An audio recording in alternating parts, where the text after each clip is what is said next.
Welcome to the Whiskey Vault.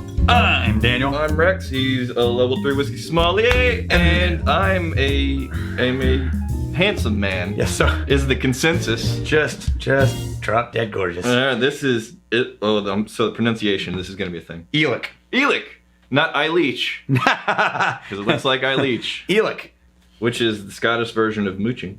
Yeah, It's leeching. leeching. This is from Emil Lund.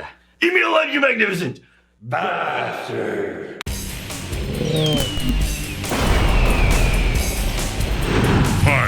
Remember, he won the contest for furthest traveled to the grand opening last year. And Neptune. he brought us these two things. We already did the review on the first one of his like this. Right. This is the same one. Remember, this is a sourced Islay. We don't know what distillery it comes from. Mm-hmm. It's just a sourced Islay. Okay. Only this one is cask strength. Oh. And he had asked me Interesting. way back, hey, did you guys get the cask strength one? Did that one get lost? And I just found it this morning. Right on. Where was it? In the back corner, in the back closet of one of the shelves where we've been storing whiskey bottles. Oh, you mean your secret stash? Not that. So that's not your secret stash? No. It's 10 feet away from your secret stash. 20 feet away. I share no more information. That was all you're going to get. 30 yards away. So just like in the last review, this is some kind of Islay. Yeah. It's right. We don't know which one. We just know it's coming from Islay. And we know it's a heavily peated Islay. That is a grassy, savory, rounded off. You know, the smoky peat, but it's got this vegetal grassiness to it. And then, some earthiness in there. There's a little, I feel like there's sherry in there too. Yeah, so when it comes to peat smoke, the sherry, that's like the sweeter element you're talking about. Yes. These are the things where, you know, it's the nuance underneath this layer of smoke. So on the nose, that's the dominant thing. Smoke. Smoke and apples, strangely enough, was the first thing that jumped into my mind. Okay, all right. But now we're getting into stewed, like apples from apple pie, like the cinnamon, the sauce, the bread, the malt notes are in there for me. This is a great nose. Yeah. And this is squarely, I'm going to say classic Islay territory. Traditional Islay peat smokiness. But a little less briny than I would No, that's what I'm anticipate. saying. That's what I'm saying. At very first approach is almost a butteriness, rounded off element to I like that. The brininess to me is a little bit more of a, I don't know, it's not pokey, but a little bit more of like this is what it sounds like. That's the brininess, right? It's not in here. This isn't, it's most helpful notes ever. Oh, that's nice. I remember I liked the last one. Yeah. But this one's solid. I bet if we dove into all of the We could find it. all of the Islay representations. Last time we brought out Bamor because we thought it might be Bamor. Right. And Bamor was slightly different. So slightly though, is this like, how many barrels did they do to get this? Don't know. Because if they're not blending, if they're not blending in mass quantity. No, they are. They're big enough to do a release this is very reasonably priced for being cask strength. 58%. It also does feel younger. Well, right? not too young. It reminds me of the Lafroig blends that have some of the younger, the no age statement Lafroigs, right. Where there's some bright notes in there, but then they put some old casks in there too. Yeah, so I know what you mean, but it's not too young. No, it's like, definitely not. This really needs more time to be enjoyable. It's not coming across as that. Perfectly enjoyable right now, but there is something that, especially in Islay, more time is going to add to that, and this is just kind of like a really nice, right down center lane, traditional Islay whiskey. I like it. We got Charles Ashworth. Yes. It wasn't on the rocks, but on Derby Day, the bartender accidentally poured a glass of Blanton's for me instead of scotch. Oh, so you ordered scotch on Derby Day. After realizing this, she put the glass in the cooler. That's my people. As it warmed up, I was able to get more flavors out of it. Yep. And even ordered a second glass. Damn you, Chad and Sarah. It's bourbon night. It's bourbon night. You're making me enjoy bourbon as much as scotch. Your evil plan is working. Chad and Sarah are converting people to bourbon. Yeah. It's another channel, and they absolutely know their way around to bourbon. Yes, they do. Super nice people, too. Okay, I need you to center yourself emotionally so that you don't get overwhelmed. That's my secret, Daniel. You're always centered emotionally? Okay, because I'm about to blow your mind. Remember the thing, but... Yeah. You ready? Yeah. What the hell is going on? Oh my god. Look at that. That's so good. This is from Theresa Smith. Theresa Smith. Patron saint. You patron saint. Just son of a bitch. This is amazing. Off with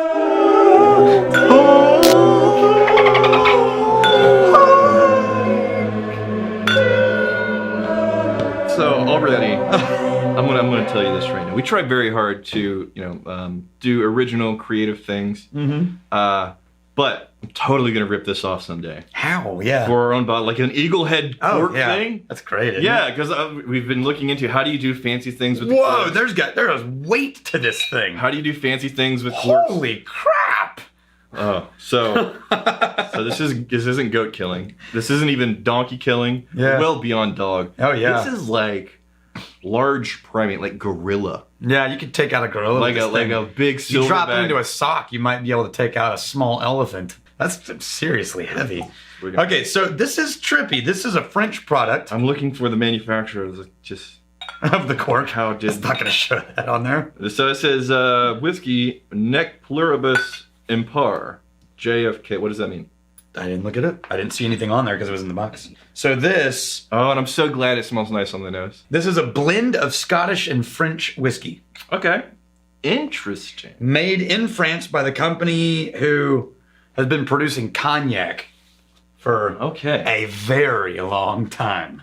So what's the proof on this? It is 40, I think. Okay. Yep, it's 40. Because it smelled relatively low, but the notes, the actual specific notes on the nose... It's very mild, but it's strawberries. Yeah, but they're not down center lane, predictable. I've had this 100 times. This is fairly unique. And this is like sweetened strawberries. Yeah, and like, they do the strawberries, they add in sugar and it gets all syrupy and stuff, like a strawberry shortcake type of strawberry. And then there's this one, it's like a raspberry cream element. It's very fruity is the word. Almost a green apple. If you can't tell, fruity is the word. It's very much perfumey, floral, fruity. Yeah. Oh man. So I'm already heartbroken. It's very pretty. I know on the taste this is going to be very desserty and beautiful, and I'm going to say, I wish it was a little bit. Wish it was a little bit higher proof. Right. Oh no, it's got a. Whoa! There's a pepper in there. That was unexpected. Like 3/4 of the way through, there's this ping of like really peppery pepper. It ramps up. Yeah, like fast. Well, here's what it does. This big gush of floral, fruity sweetness, and then it kind of subsides just for a second, and then it ramps up into this like a peppery ding. And then it comes back down again to sweet. Yep. You know what this reminds me of? You remember when we were kids, you had those Hot Wheels setups? Yeah. Where you had the loop? Yeah. Right? And at the very beginning, you had one of those things when you turn the battery on, it would be spinning wheels. So you'd just run your Hot Wheel car, and the Hot Wheel car would hit those wheels and go shoo straight through the loop. That's what it reminds me of. It starts off your little Hot Wheel car, you place it, and then zing, it goes through the loop and then levels back out again. So I'm going back to the nose, and I'm getting like the jellies that you often get inside of donuts. Like okay, like inserting jelly. Yeah, on the nose though. It's beautifully sweet. Gets a little too thin too quickly. After this initial rush of sweetness, it drops down thin. And then that pepper ramp up doesn't really show up for me very much after that initial taste. Yeah, I was just about to say it's invisible now. Yeah, didn't really ramp up, and it just kind of fades, and you can tell. That's weird. You can tell that it's just dissipating into this lower proof whiskey realm. But overall, not a bad blend. Honestly, I don't know how much money it was, but you could have had a bottle full of turpentine, and you would have come up with a good note for it. This is just really nice for these reasons because reasons. Contentious hackery. We just caught Daniel not listening to Rex because he didn't correct the statement that a wheated bourbon is at least 51% wheat. What is wheated bourbon at least? There's not an at least. There is no definition of a wheated bourbon. So why do I keep hearing... Bourbon has to be 51%. Why do I keep hearing... Wheat whiskey has to be 51% wheat. Why do I keep hearing, like, Pappy is wheated, it's wheated bourbon? I was throwing around like, Pappy, it's a wheated bourbon, you know. Because what that means is, traditionally, the flavoring grain in a bourbon is rye. Okay. When you swap the rye for wheat, you get a wheated bourbon. So what if there's a bourbon, like corn base, right? 51% corn. Right, and then you have rye, and then you have wheat. Is it still considered a and then you're going to end end up... No, then you're going to have malt. Now you're a 4-grain bourbon. You're still going to have malt for the fermentation levels. So wheated bourbon just means it's bourbon, but you're replacing the rye with wheat. That's traditionally how it's interpreted. There's no legal definition of it. Okay. So if our Eleanor is 75-21-4, right, the 21 was wheat instead of rye, yeah, it'd be a wheated bourbon. All right, fair enough. And you're right. I was totally not listening because I didn't catch that until you guys started commenting on it. You know what? And then I went back and watched them like, oh, he did say that. No. There's no legal definition. I'm establishing the legal definition. Well, a new one, not what you said in that episode. And it's what I say is now, because I know lawmakers. You know lawmakers. I know Which ones? Kevin? How so fast? How did you come with Kevin so fast? I can you name, don't know a Kevin. I can name all of my lawmaker friends all day. You want to know another one? Sure. Steve? You've been thinking about the second name while I was Susan? Laughing. And then Susan, just because it's phonetically starts with S. Right. You're on a roll now. All right. So, in terms of just... That's up our alley, if you're a Pete head, you're going to really like that. If I really like what the French and Scotch blend did. Mm-hmm. If you're into like Speyside scotches. And then French whiskey is very often like a sweet whiskey for me. I don't know why. It's just sweet. They're aging these, and often it's cognac barrels are aging in, but this one I think is French oak. So yeah, so don't mistake this as like an Ileach Scotch. No. This is going to be sweet Scotch and then sweet French whiskey. A little bit lower proof. Really nice flavors though, especially on the nose. It's going to be more unique than I would expect. Mm-hmm. Love the freaking bottle. Here's to fighting, stealing, and drinking. Sorry. I'd fight me a fight for a friend. It's the cask strength, and I swished it around in my mouth. That was a mistake. If you steal me, steal others' heart. And if you drink, may you drink with us. Hey, thanks for hanging out with us in the Whiskey Vault. Don't forget to throw in a like, hit that subscribe button on the bottom right, and drop a question or comment down below.